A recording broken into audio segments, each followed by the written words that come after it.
Dependency injection in Java and Spring means you don't use the new keyword. Instead, you annotate classes and fields and let the dependency injection framework, Spring in this case, supply a class with all of its collaborators. I'll show you what I mean. So here we have a service class that uses another class to perform the database operations to do the actual fetching and retrieving of data. The constructor for our service class instantiates a concrete implementation of our collaborating class. In this case, we need to have something that implements the interface aircraft DAO, and our constructor instantiates a concrete implementation of that. Contrast this with dependency injection, and it looks something like this. Notice our constructor has now changed. We have a one argument constructor which expects some implementation of this aircraft DAO interface, and when it gets it, it just simply sets the private member to that. Notice it doesn't instantiate, nor does it care what specific concrete implementation it gets.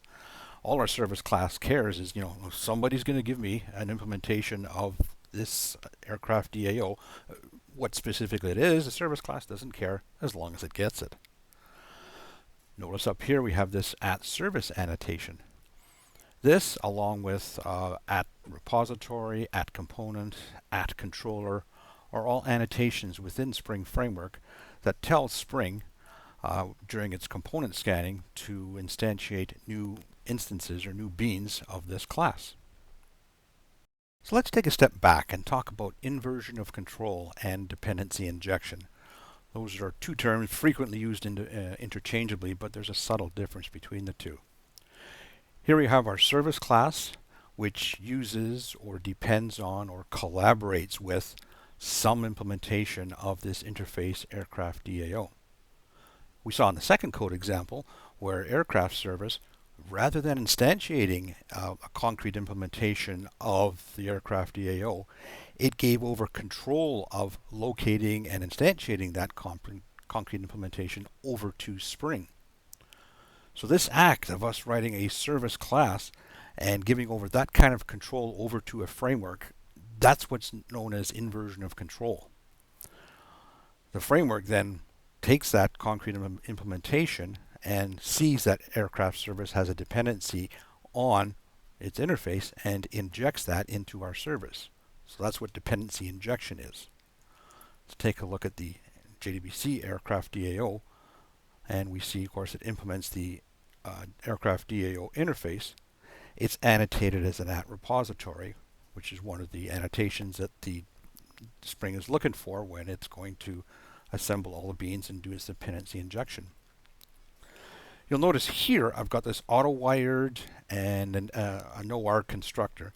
This is another way of declaring dependencies within a class. So in this case, we see that the JDBC aircraft DAO has a dependency or collaborates with some implementation of javax.sql.datasource.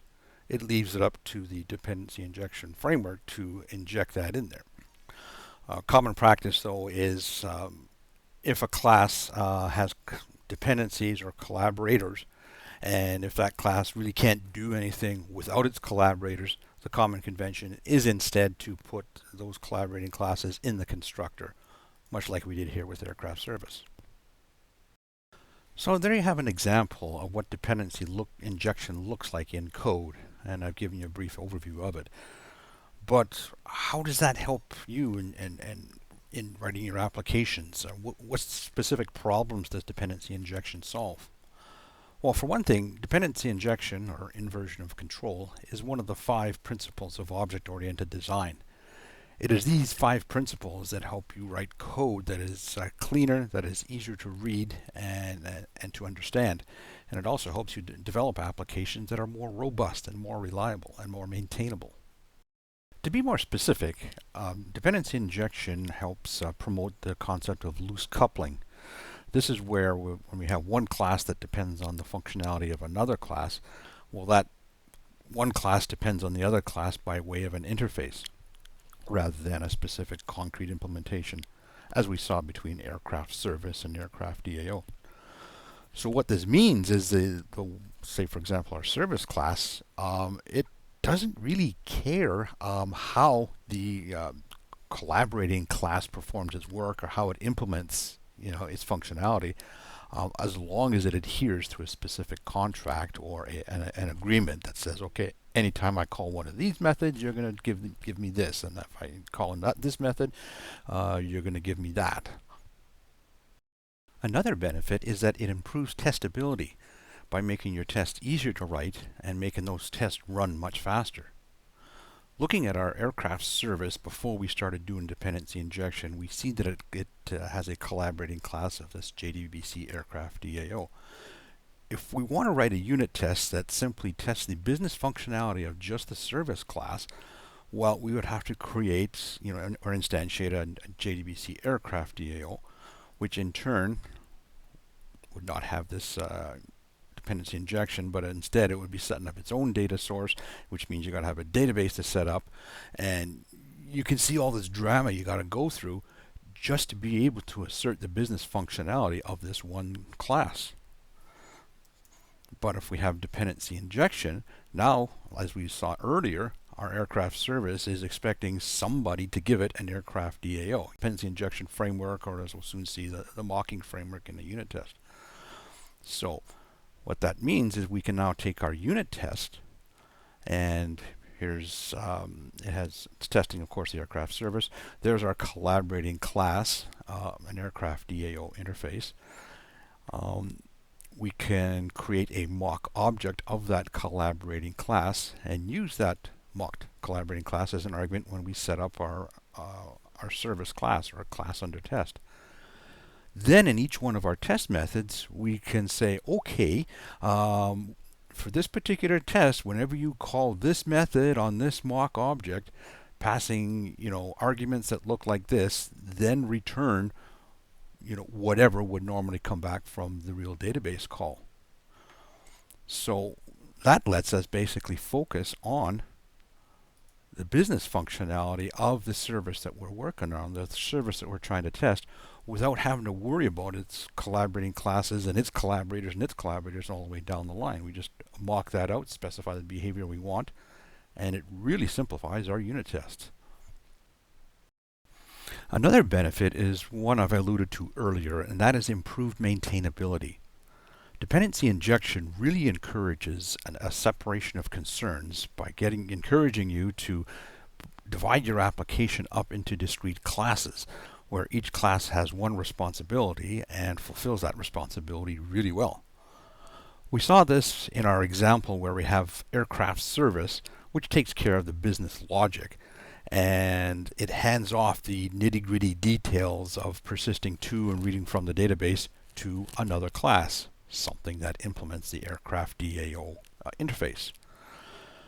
Now, if you had to make a change just before, say, persisting the information to the database, let's suppose it was a string that had to be converted to a numeric to comply with the underlying database schema. Well, that is a change you would make here inside the JDBC aircraft DAO. Aircraft service, our service class, really doesn't care about that. All it's doing is talking to some implementation of aircraft DAO, and as long as the change we made to our concrete class still complies with the contract of the interface, in other words, still keeps the same promises made by the interface class in terms of all the method signatures, our service class is like none the wiser, doesn't really care about that. So where you're able to confine changes just to a one class or a small number of classes, that lowers the risk of the change. It makes it simpler to make, and that's what makes your application easier to maintain, and ultimately improving its maintainability. So that's what dependency injection looks like in Java and Spring. We saw that we no longer use the new keyword to instantiate concrete implementations of the collaborating classes. Instead, we mark up our code with annotations and delegate control over to finding those concrete classes over to Spring. That's our inversion of control. Spring then, in turn, through the magic of component scanning, locates those concrete classes and supplies them as constructor arguments or sets the private member variables. That's the dependency injection part. The benefits we talked about are loose coupling and a more modular design, improved testability of your code, and applications that are more maintainable because changes are easier to make because they're confined to just one class or a small subset of your classes. Hey, thanks for hanging out with me on this video. If you liked what you saw, please hit the thumbs up button down below. If you want to see more of these videos show up in your timeline, hit that subscribe button. Thanks, and I look forward to seeing you again in the next video.